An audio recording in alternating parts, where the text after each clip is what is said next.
Sejam bem-vindos, meus amigos, ao Pode Sim, o podcast para falar sobre Jesus. Estamos aqui hoje com o meu amigo, meu irmão em Cristo, Igor Souza, um cara que eu tenho um apreço muito grande pela sabedoria, pelo conhecimento, pelo caráter que ele tem, e não podia ser ninguém menos especial para estar aqui conosco para inaugurar esse podcast como ele. Igor Souza.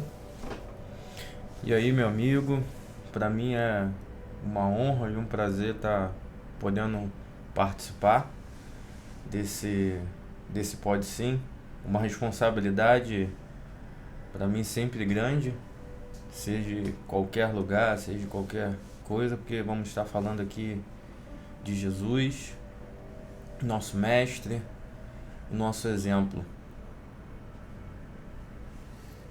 Igor, queria que você começasse contando um pouco da sua história, de como é que foi para você conhecer Jesus, como é que foi o teu momento de contato com ele.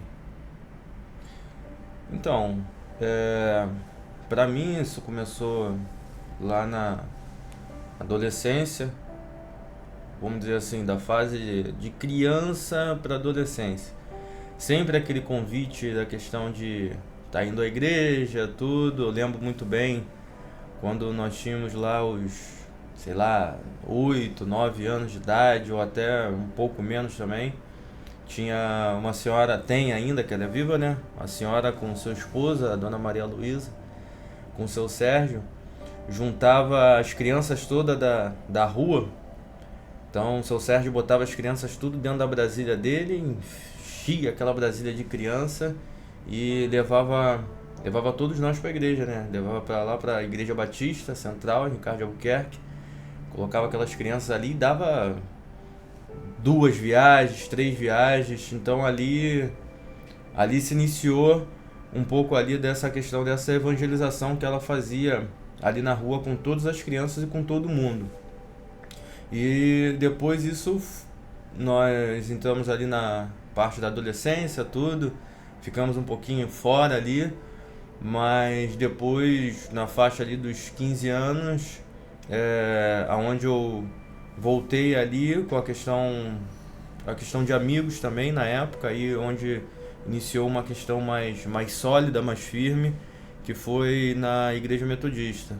Então, assim, a Igreja Batista ali foi aquela parte ali de criança, onde as pessoas elas te levam para a igreja, aquela situação de EBF, é mais uma situação de festa, tudo, essas coisas, mas nunca deixando de ser a semente lançada, mas onde começa uma situação mais sólida mesmo, tudo em tese de entender um pouco mais de compromisso, foi ali na Igreja Metodista em Ricardo de Albuquerque. Entendi.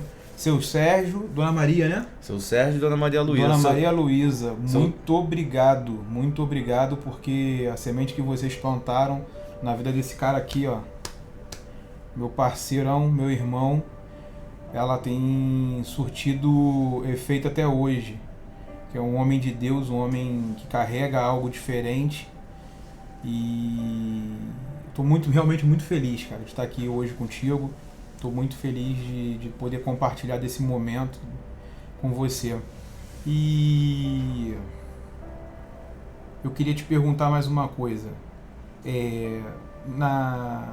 No seu segundo contato, que você disse que você se firmou mais com Cristo, você foi através dos seus amigos, né? Eles que te direcionaram para poder estar indo.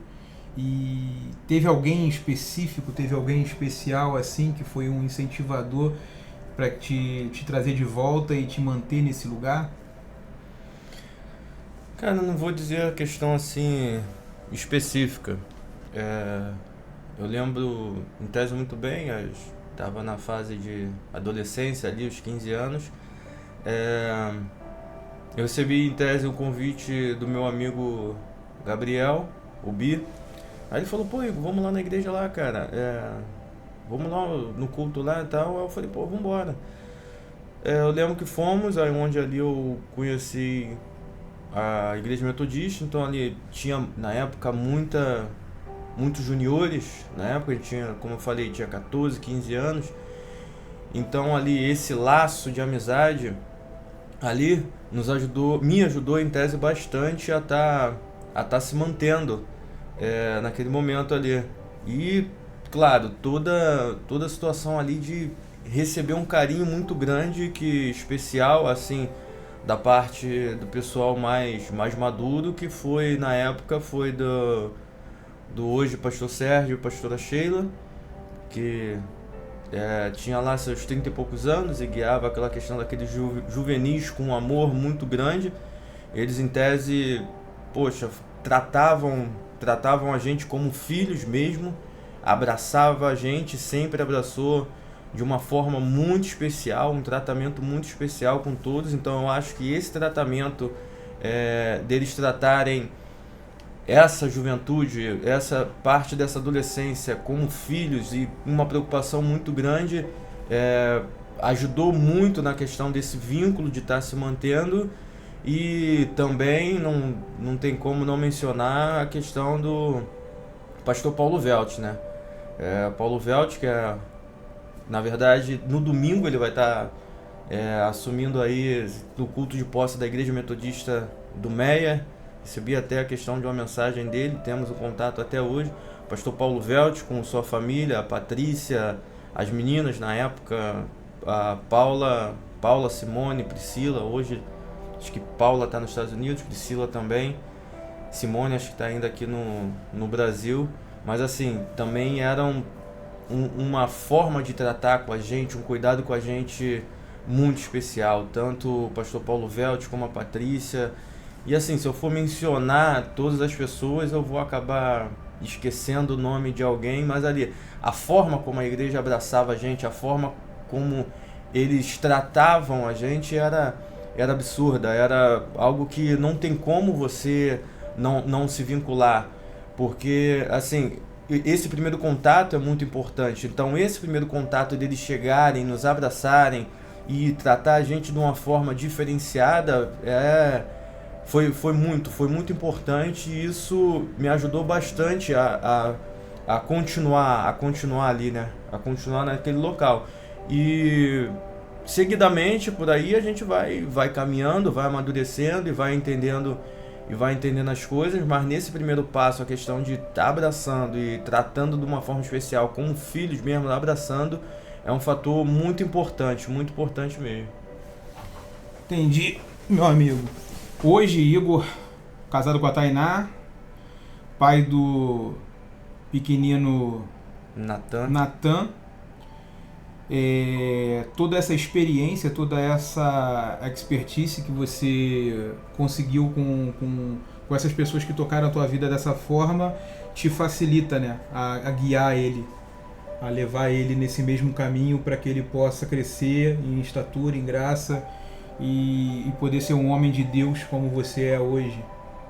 Facilita bastante. A gente vê a questão da importância em si que essa parte igreja faz na vida do ser humano. Claro, ela não é tudo, e nunca em si vai ser, mas ela tem um papel muito importante na vida do ser humano que está iniciando uma caminhada ali para conhecer a Jesus. Esse papel é muito importante, e principalmente das pessoas que em si estão à frente da parte, vamos chamar em tese, instituição, né? Se essas pessoas têm um coração dado a servir, a doar a sua vida e às vezes tratar de pessoas, é uma questão muito importante. Então por isso uma coisa que eu sempre falo, existem pessoas específicas para isso. Não são todas as pessoas que elas vão conseguir fazer esse papel. E o ser humano ele precisa entender que por exemplo, eu talvez não conseguiria fazer em tese esse papel como as pessoas fizeram comigo, mas talvez a Priscila, sua esposa, ou a Tainá, minha esposa, ela vai conseguir fazer esse papel. Então, assim, cada um tem o seu papel dentro do reino de Deus. E isso é muito importante, né? A gente entender qual posicionamento Deus nos convocou para que a gente possa estar exercendo a melhor forma aquilo que o reino precisa, né? Com certeza, porque aí nós vamos estar somando um com o outro, né? Como a própria palavra diz, nós somos um corpo. Então, assim, cada um tem uma função dentro desse corpo. Entendi.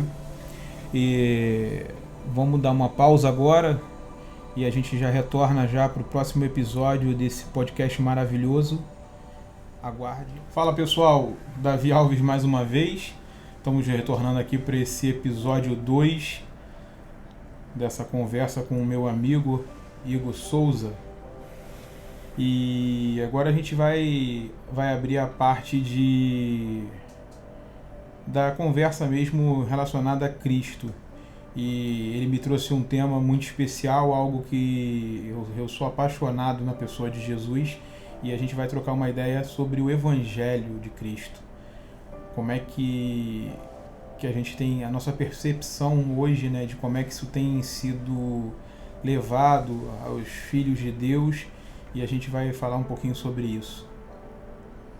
Igor, como é que você enxerga hoje a igreja com relação à forma de se pregar o evangelho genuíno de Jesus? Então, meu amigo, falar sobre a questão do evangelho, para mim sempre é um prazer. No modo geral, como eu enxergo hoje, eu acho que hoje as igrejas deixam a questão tema evangelho um pouco confuso. Não é bem claro. Essa é a forma como eu enxergo. As igrejas talvez hoje, eu tenho uma visão que elas, em tese, confundem a questão de evangelho e religião. E às vezes, ao invés de você apresentar o evangelho de Jesus Cristo, acaba se apresentando uma questão de uma religião.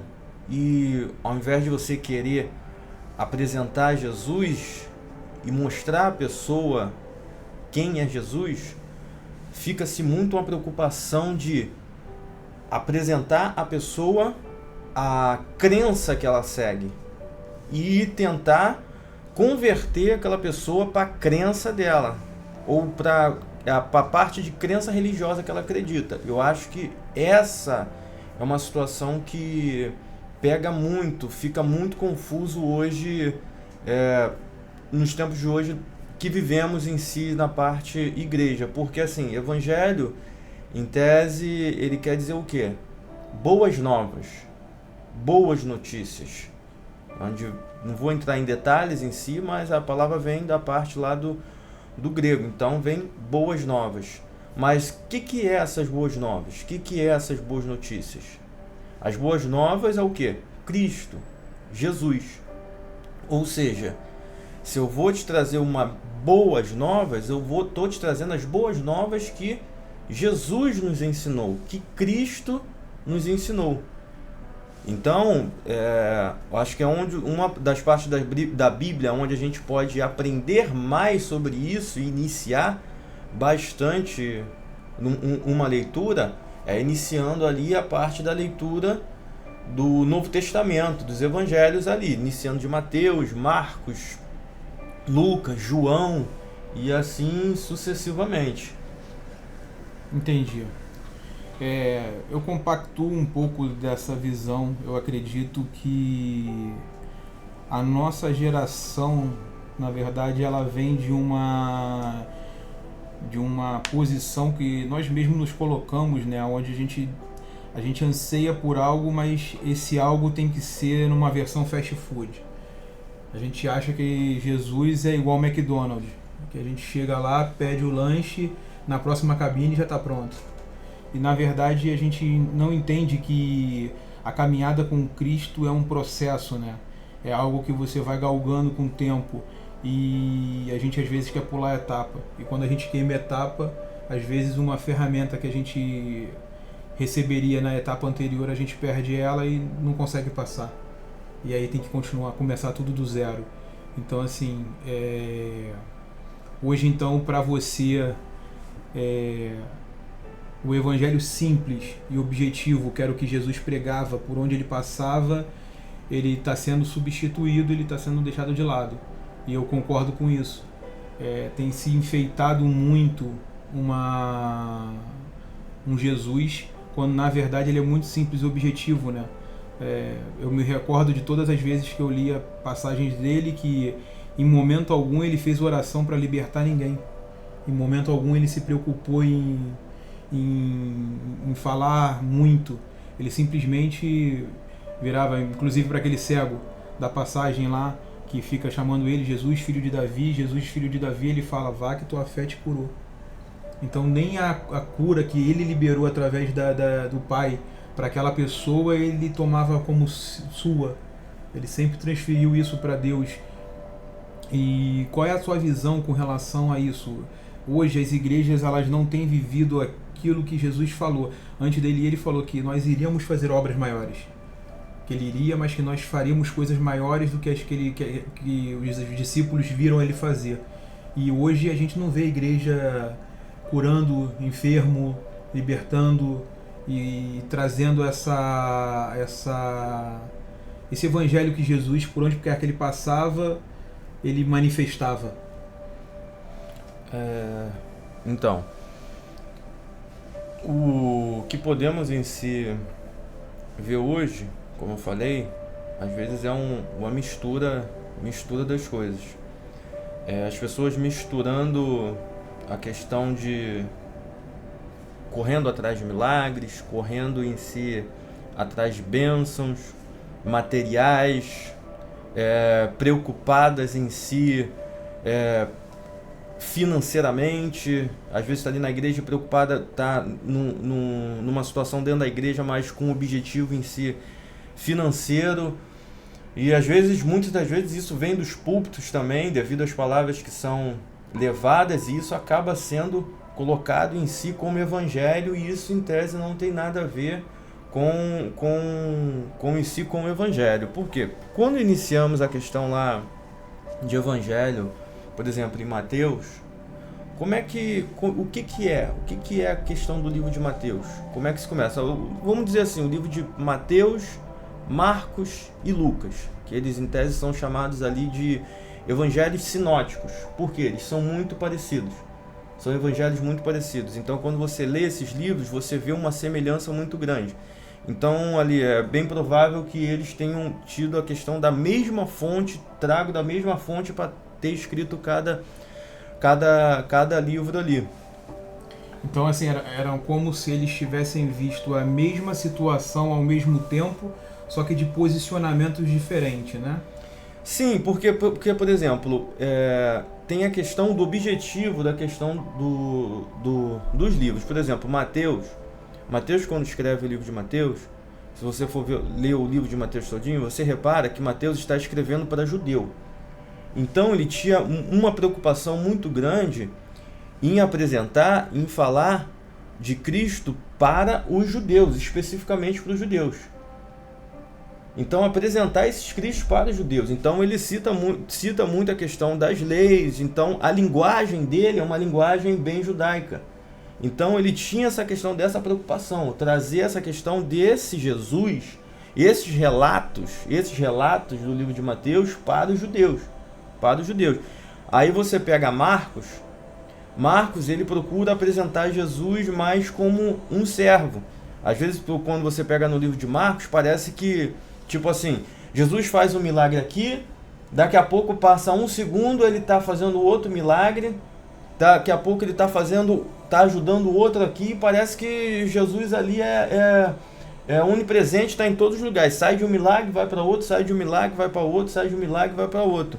Mas Marcos tem uma visão de apresentar a questão de um Jesus muito servo, muito humano, ali, a questão de abraçar, de estar servindo ao outro, de estar se preocupando em si com o outro.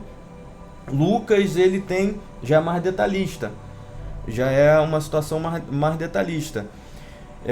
Lucas, ele é um médico, só que ele pega em tese muita informação, relatos, ou seja, ele faz entrevista mais com as pessoas. Possivelmente devido a essa formação, né? Essa cultura que ele tinha, ele conseguia trazer uma riqueza de detalhes maior até do que seus outros... Sim, até porque, por exemplo, Mateus conviveu em tese próximo a Jesus. Então ali, vamos dizer ali que o livro de Mateus ele foi escrito ali para os anos 40 ali, então é bem próximo, todos eles ali são bem próximos, foi dentro do primeiro século ali, então bem próximo, então são relatos ali bem verídicos ali, é como talvez se você tivesse já na idade ali dos seus 60 anos e você estivesse contando um pouco da sua história para os seus netos ali, então são relatos muito próximos ali. Então Mateus conviveu diretamente com Cristo. Então Mateus ali foi um dos 12 que Jesus em tese escolheu. Marcos, em tese que é João Marcos, ele não é um dos 12, mas ele provavelmente faz parte dos 70 discípulos escolhidos por Jesus.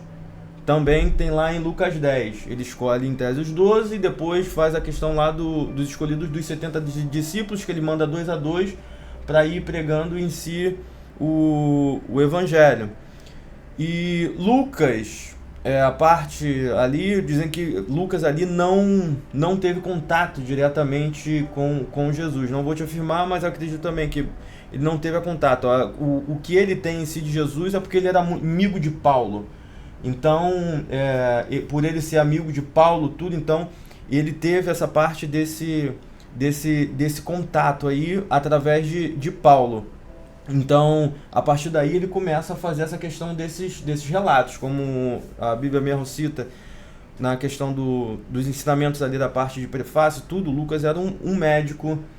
Quando você vai ler ali quem era Lucas, tudo, não na parte introdutiva, mas na questão dos estudos mesmo, ele cita que ele era um médico. E dentro dessa parte da medicina, como você mesmo falou, vamos dizer assim, talvez hoje se coloca ele, vamos dizer assim, cientista, vamos dizer. Então tem muita preocupação daquilo de anotar as coisas, anotar os fatos. Então ele pegava esses relatos, anotava, o que aconteceu ali. Então ele ia anotar. Então tem uma riqueza mais de detalhe, na questão de entre Lucas, Marcos e Mateus, esse detalhe a mais quando você faz essa leitura na parte de Lucas. Então Lucas apresenta como um Jesus assim, um Salvador, trazendo mais a questão da salvação. Ele tem essa preocupação. E João ali acaba saindo um pouquinho mais acaba sendo diferente dos três ali, como eu falei, os três eles são muito parecidos, só que João, ele já começa na questão de mostrar que Jesus é Deus. Ou seja, quando ele começa, no princípio era somente o verbo, e o verbo se tornou carne. Então ele já começa a fazer uma analogia ali de Jesus com Deus. E a narrativa dele é um pouco diferente da dos outros. João ele apresenta os diálogos em si, na questão que Jesus fazia, por exemplo, o diálogo com Nicodemos, e ele começa a aproveitar esses diálogos e a montar a questão de um sermão, uma explicação sobre isso. Através disso ele já começa o diálogo de Jesus com a mulher samaritana. Ele também usa a questão de alguns milagres, e a partir desses milagres ele começa a fazer uma narrativa sobre isso e apresentando o Jesus, em tese, o Jesus Filho de Deus. O Jesus Filho de Deus. Então João era, eu percebo assim na tua fala que João, para você, ele era mais didático, ele era mais preocupado com estar transferindo algo, com um dom de mestre, né? De estar ensinando algo através daquilo que ele presenciou ali no tempo dele, estando junto com Jesus. Cara, eu não vou dizer que João, em tese, o livro é mais didático. É uma questão de um propósito em si diferente. É uma questão de apresentação de formas diferentes. Porque assim, o Novo Testamento, todo ele é didático. Todo ele é uma questão didática. Se você vai lendo todo o Novo Testamento, ele é uma forma de ensino muito, mas muito grande. Por exemplo, Lucas, o Evangelho de Lucas, ele não vai terminar, em tese, ali no livro de Lucas. Lucas ele vai dar uma continuação do livro dele em Atos. Então ele vai lá e continua em Atos. E ele vai lá e começa a registrar a questão dos Atos dos Apóstolos. Então existe essa continuidade. Então quando você vai lendo cada um dos evangelhos e vai para Atos dos Apóstolos, vai para as cartas, vai tudo, você vai percebendo que toda a parte dali é muito didática, é um ensino muito grande. Só que as pessoas, elas têm a mania de, às vezes, abrir a Bíblia e tentar encontrar um misticismo, uma coisa de outro mundo. Ou assim, elas tentam criar um Deus ou criar um Jesus, uma imagem de Jesus e querer baixar para ali para a Bíblia. Não, cria um estereótipo. Cria um estereótipo ali e coloca ali dentro do livro ali. Então, isso acaba dificultando muito em ver a simplicidade do que é a questão do Evangelho, dos relatos em si, dos apóstolos, dos relatos de Jesus, de quem conviveu com Jesus, esse ensinamento. Quando você passa a ter uma leitura e uma visão da parte ali da Bíblia, aonde você quer pegar os ensinamentos, aprender aqueles ensinamentos, vamos dizer assim, claro, Jesus é a vida, claramente. Mas quando você olha e começa a ler o que ele ensina como uma forma de viver, como um estilo de vida, como um exemplo, as coisas elas começam a mudar um pouquinho. Você começa a enxergar, e eu acredito que as pessoas elas começam a enxergar uma forma diferente, uma coisa diferente. Então você passa, em tese, a viver um pouquinho diferente do que talvez a religiosidade te apresenta. Porque às vezes você vai ler a Bíblia e você quer tentar encontrar algo diferente ou de outro mundo que aquele texto vai te revelar. Eu tenho que encontrar uma revelação aqui, eu tenho que encontrar um mistério aqui, eu tenho que encontrar algo aqui que Deus não deu para ninguém. É como se Deus ele tivesse colocado chaves escondidas nas linhas ali e a pessoa tem que desvendar esse mistério. Aí essa questão de desvendar esse mistério acaba se tornando uma coisa muito complicada de se entender para as pessoas. Se deturpa, né? Se deturpa bastante. Só que na verdade são relatos do que Cristo ensinou, do que Jesus viveu, de quem estava próximo a ele. Então assim, é como se você, como pai da questão do Enzo, você tem em tese a sua experiência de vida e você quer o melhor de vida para o seu filho. Então você está ali para ele ensinando, dando relatos. Enzo, faz isso. Enzo, anda por esse caminho, porque esse é um caminho bom. E esse é um caminho correto. Então Jesus, em tese, ele faz isso com os discípulos. Ele começa a ensinar um caminho de vida para os discípulos. E os discípulos, vendo a necessidade, com o tempo, eles começam a relatar. E esses relatos é o que é passado, em tese, no Novo Testamento. Tu vê, né, que ele tem uma preocupação tão grande com isso que ele fala, né? Com a multidão ele fala por parábolas, mas com os 12 ele sempre tinha aquele papo reto. Ele não ficava discursando nada, ele explicava o que era para ser explicado, né? Sim, e assim, eu não gosto nem muito de falar que a linguagem de Jesus para os discípulos, em tese, era para ser clara, e para quem não estava ali próximos a ele, ou seja, para a multidão, era uma linguagem oculta. Não, eu não digo de oculta, mas eu digo de usar uma forma diferente a nível de ficar exemplificando. Ele usava muitas parábolas para poder explicar de uma forma. Explicar. E pelos 12 estar mais próximo, ele não precisava ficar parafraseando, ele simplesmente explicava de uma vez. Até pela condição de estar andando com ele, de estar naquele movimento, eles poderem entender de uma forma mais fácil do que o povo. Também, né? Também. Mas assim, como eu falo, eu sempre digo que o evangelho ele é bem simples. Mas por que ele é simples? Porque ele é para o mundo.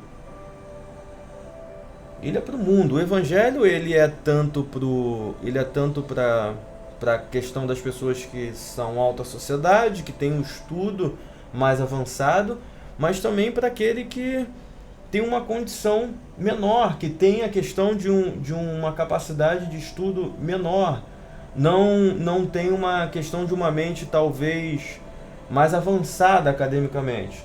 O evangelho é para todo mundo, e ele é simples, ele é de entendimento para todos. Ele é bem democrático, né? Só que é uma coisa tão legal que você pega essa simplicidade e às vezes você vai colocar pro letrado, pro acadêmico, ele lê, só que ele não consegue em si entender e compreender. E às vezes quando você pega uma pessoa que talvez não tenha um conhecimento acadêmico como outras pessoas, ela vai ler e vai compreender aquilo como um ensinamento. E ela vai chegar e vai praticar todos aqueles ensinamentos em que Cristo fez. Ou seja, aquela pessoa mais simples, ela entendeu mais rápido do que o acadêmico, do que o letrado. Ou seja, o evangelho é para todo mundo, é para o mundo inteiro. Então não tem essa questão de mistificar e colocar um mistério, uma dificuldade muito grande nele. É uma coisa bem simples. É questão de ensinamento. Só que assim, se você começa numa questão de apresentar algo que ele é algo difícil de entender, que existe segredo para ser ensinado, a pessoa ela vai começar com aquela situação que, só quem pode entender a questão da Bíblia é o pastor. Só quem pode entender a questão da Bíblia é quem tá ali à frente apresentando ou falando sobre a Bíblia. E eu não tenho condições nenhuma de questão de entender isso, porque quem foi preparado para isso é quem estudou teologia, quem esteve lá na faculdade, quem fez isso. Então, eu não tenho a capacidade para isso. Então, assim, fica sempre aquela questão de esperar alguém falar sobre a Bíblia e explicar alguma coisa. Mas enquanto ela está ali, exposta para todo mundo, para você pegar, como um livro qualquer, em que você pega e lê, e tem a questão dos ensinamentos, você pegar, ler e ter aqueles ensinamentos. Quando eu falo um livro qualquer, não estou dizendo que a Bíblia é um livro qualquer. Sim. Mas é que ela está exposta e está para todo mundo. Acesso a todo mundo. Simples, né? Uma forma simples. Todos têm acesso para pegar e ler aquilo dali e aprender um pouquinho sobre Jesus. Pessoal, vamos encerrar esse nosso segundo episódio. A gente já retorna já para nosso terceiro episódio desse bate-papo aqui com o Igor Souza. Fala pessoal, Davi Alves aqui do Pode Sim. Continuando aqui esse terceiro bloco, o meu amigo Igor, para a gente finalizar esse bate-papo gostoso sobre a pessoa de Jesus. E eu quero trazer uma pergunta para mexer com todo mundo. Na sua opinião, Igor, o que você acredita que nós, como eclésia, como igreja, estrutura, a gente deveria fazer de diferente para trazer esse Jesus simples para os nossos discípulos, para os nossos irmãos, para o corpo em si? Cara, como você falou, a palavra é simples. Acabar com o paganismo, que às vezes ocorre dentro das igrejas, e ir para a Bíblia, ler a Bíblia, fazer a leitura da Bíblia, é simples. Então, fazendo em tese a leitura da Bíblia, cara, que você vai ter um conhecimento melhor e enxergar um pouquinho melhor para alguém que está iniciando a questão, a caminhada. Você vai ter uma visão melhor de Jesus iniciando a questão do Novo Testamento, pegando Mateus, Marcos, Lucas, João, que ali é uma narrativa da vida de Jesus, uma narrativa de visões diferentes, como eu falei antes. Marcos ali, Mateus falando ali um pouco, para judeu, o Marcos mostrando a questão de um Jesus ali servo, e ele queria mostrar aquela situação ali provavelmente para os romanos, não era uma linguagem específica para judeus, mas ali provavelmente para os romanos ali. Lucas na sua riqueza de detalhes, e João ali falando, querendo mostrar Jesus como o Filho de Deus, o Messias, como o Messias que há de vir.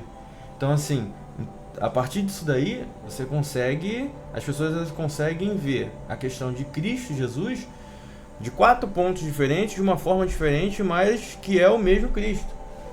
Então já tem 4 formas ali de você chegar e começar a conhecer Jesus. Eu, particularmente, eu não conheço outra forma a não ser conhecer Jesus se não for lendo a Bíblia.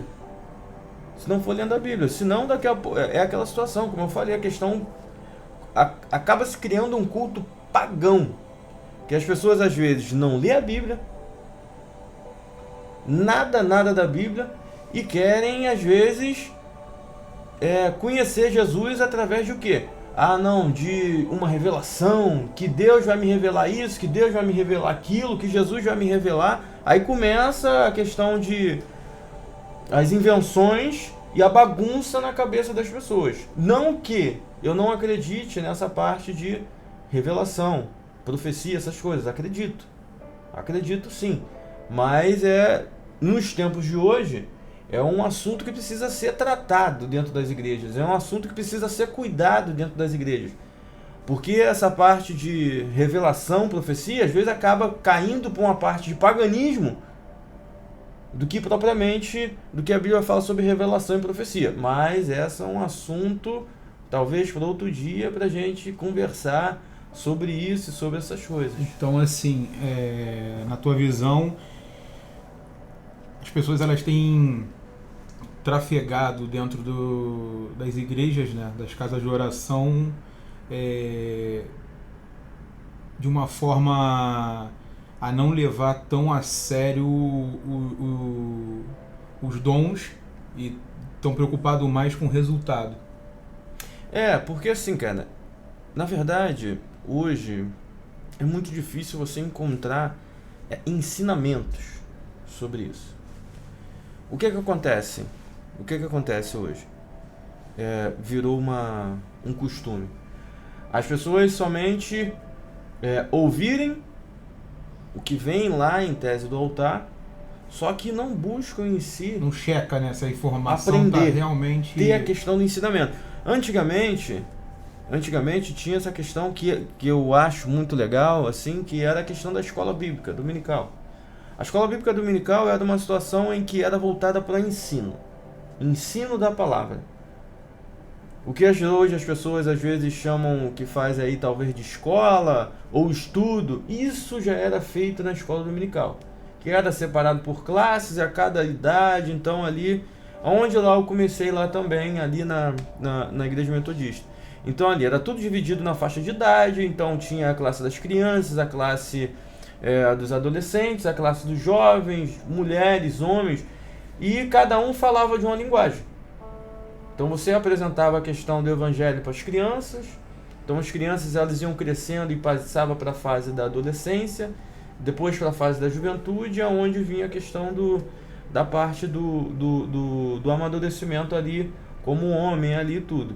Hoje é difícil você encontrar isso em tese das igrejas. Então, dentro das igrejas hoje, eu sinto falta da questão dessa parte desse ensino. Não que não há um acesso a isso. Claro, hoje existe um acesso muito grande à questão de conhecimento, bem maior do que se tinha há 20, há 30 anos atrás. Só que nós estamos numa geração que é uma geração muito preguiçosa. Ela não quer parar, é uma geração que não quer parar para ler, é uma geração que não quer parar para estudar, é uma geração que só quer ouvir, às vezes, daquilo que ouvir e repetir. De repente não é uma forma, de tentar modificar o canal que está usando? Porque assim, eu não comecei meu evangelho numa escola batista, nem assim, nenhuma dessas tradicionais onde tinha EBD, então eu nunca participei. Uhum. Então assim, eu venho de uma geração mais nova com relação a isso. Sim, claro. Então de repente não era trazer um canal da igreja no YouTube focado para ensino. Claro, como eu falei para você, como eu acabei de falar para você, Davi, hoje não se pode falar que é falta de informação. Sim. Porque a informação se tem, como você falou, tem a questão do YouTube, tem a facilidade toda. Mas isso é perigoso, né, Igor? A gente tem que também entender, porque no YouTube tem bastante material, mas qual material é confiável? A gente vê muita gente pregando um evangelho muito deturpado, né? Claro. Que não é verdade. E os jovens, eles não têm o hábito de checar informação. Exatamente. Então isso é perigoso. Então quando eu falo de repente, a igreja, ela criar um canal, ou ela criar um EAD para poder trazer essa escola, para não ter necessidade de você se locomover domingo de manhã até a igreja, mas fazer um EAD de repente e você poder ter o acesso lá e os líderes eles poderem acompanhar nesse EAD, você tem como acompanhar o desenvolvimento do aluno, aplicar provas, para poder ver se realmente aquele povo está sendo alcançado. A ideia é uma ideia ótima. Eu acho essa ideia uma ideia muito legal. Vai dar um pouquinho de trabalho, porque na verdade você acaba fazendo a questão de uma escola e é um ensino à distância, em tese que você está falando. Sim, aí. Sim. É um ensino à distância. Então assim, tem que ter toda uma preparação. Não é algo bem simples. Mas você estava falando a questão de ser perigoso. É claro, o YouTube é perigoso porque tem uma variedade de linguagem, uma variedade de ensinamentos. Mas é aquela situação. Você ouviu algo? Então tá, vou conferir, vou estudar e vou saber se isso é verdade. Não trazer simplesmente como uma verdade. Você ouviu uma vez e vou trazer como verdade para mim. Porque da mesma forma que o YouTube ele é perigoso, eu posso ocorrer de abrir uma instituição religiosa e querer fazer um ensinamento que também vai ser perigoso. Então assim, o YouTube é perigoso? Mas também os ensinamentos que colocados em muitas igrejas hoje também é perigoso. Sim. Então assim, você tem que colocar em tese numa balança. Quando eu falo que é uma ferramenta muito importante, na verdade, você tem a informação, então assim, você tem toda a informação na questão de internet, aplicativos que às vezes algumas igrejas fornecem para te dar estudo, para te fornecer oração, para te fornecer palavras.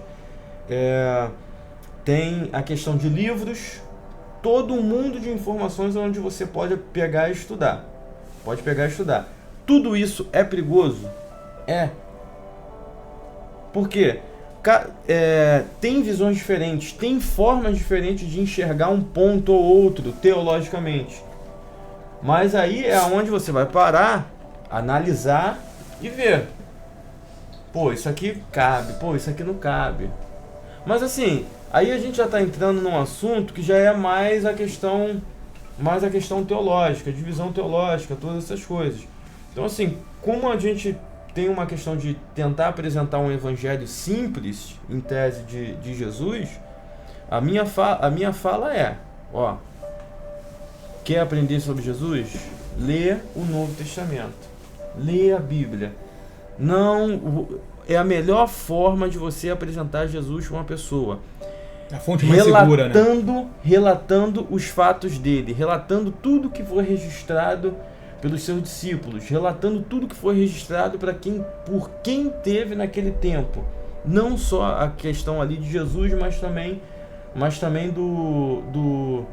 dos seus discípulos ali, na questão dos Atos dos Apóstolos, as cartas ali de Paulo, as cartas de Pedro, de Tiago.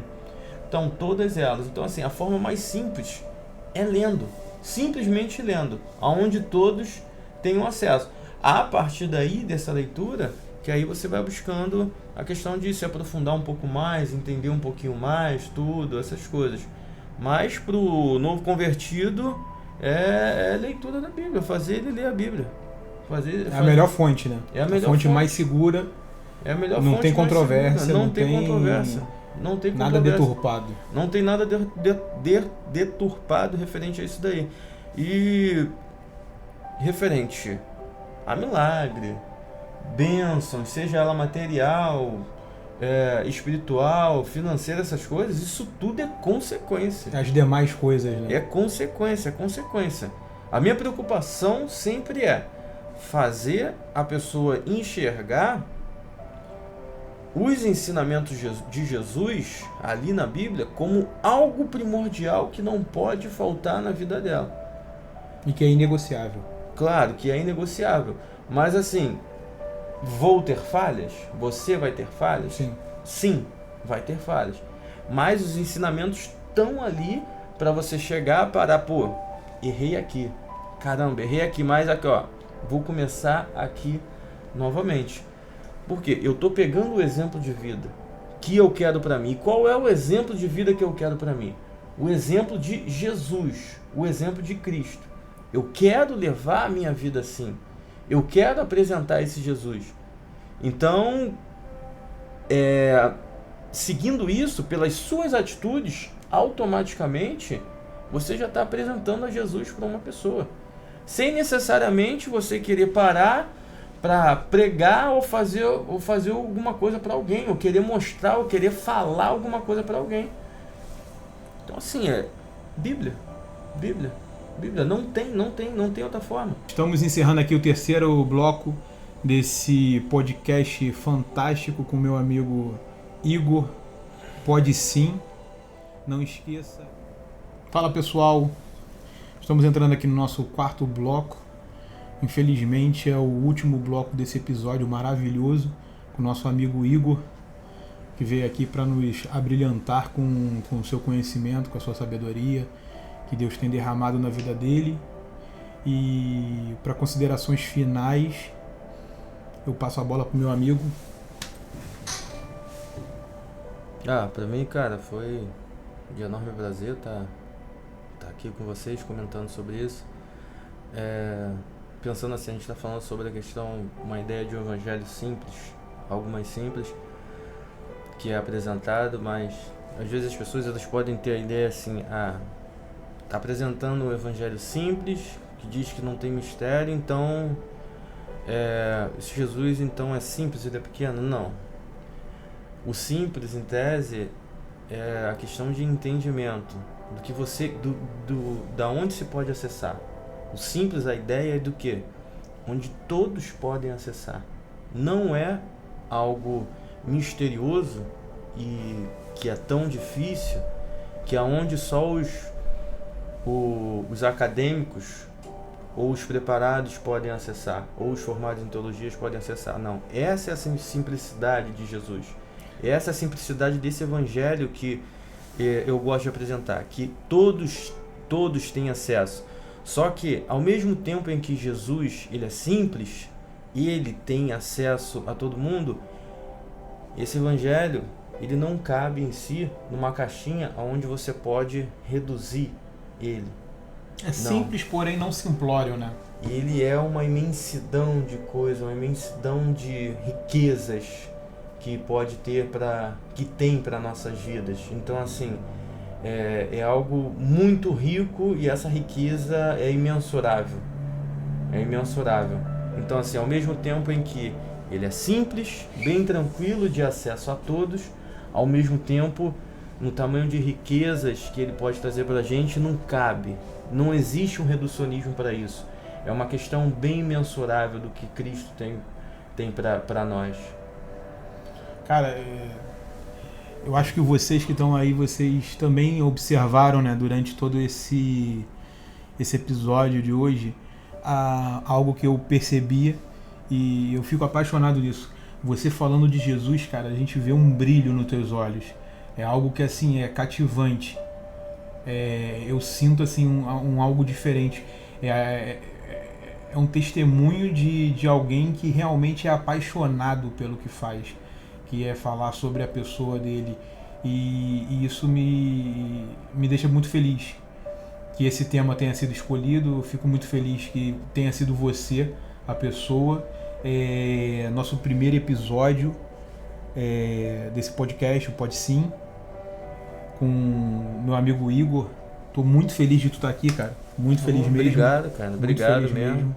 A gente tava até falando no início, eu falei, cara, eu sou o primeiro na questão, tá participando da questão do Pode Sim, desse podcast, uma responsabilidade muito grande. A questão vem aquela questão daquele nervosismo, tudo, mas é como você falou, cara, eu fico feliz por você falar que enxerga essa questão desse brilho, tudo, essa questão dessa vontade. E assim, e eu acredito que é isso que todos nós temos que ter. Então assim, se você consegue enxergar isso em mim, eu fico muito feliz. Porque então isso quer dizer que do meu objetivo de tentar apresentar um evangelho de Jesus bem tranquilo, bem leve, então assim, tá chegando a questão do objetivo que eu quero fazer. E não trazer um fardo, e não trazer um peso para as pessoas. Claro, dentro da vida, cada um tem a questão do seu fardo a carregar. Cada um tem o seu peso de vida a carregar. Só que Jesus, ele vai nos ajudando. Sim. Jesus, ele vai... Ele não é algo inalcançável.